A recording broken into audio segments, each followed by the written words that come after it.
नागपूरच्या तहसील पोलीस ठाण्यात सहकार्याविरोधात 2 लाख रुपयांच्या फसवणुकीचा गुन्हा दाखल करण्यात आलाय। रोशनी नंदनवार यांच्या तक्रारीनुसार त्यांच्यासोबत काम करणारे सहकारी जितेंद्र कटाडे यांनी त्यांच्या नावावर कर्ज उचलून रक्कम परस्पर दुसऱ्या खात्यात वळवल्याचा आरोप आहे।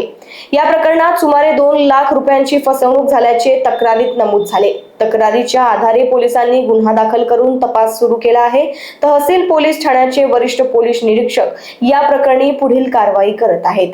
त्यामध्ये जे फिर्यादी आहे रोशनी नंदनवार यांच्या तक्रारीवरून फसवणुकीचा गुन्हा दाखल केला आहे। त्यांच्यासोबतच जे जितेंद्र कटारे म्हणून त्यांचे सोबती काम करतात कलिग्स आहेत, त्यांनीच त्यांची फसवणूक केल्याचं निष्पन्न झालं। त्याच्यावरून 2,95,000ची त्यांची फसवणूक झाली बाबत त्यांनी तक्रार दिली आहे। त्याच्या अनुषंगाने आमचे सिनियर इन्स्पेक्टर तहसील हे त्याच्यावरती कारवाई करत आहेत।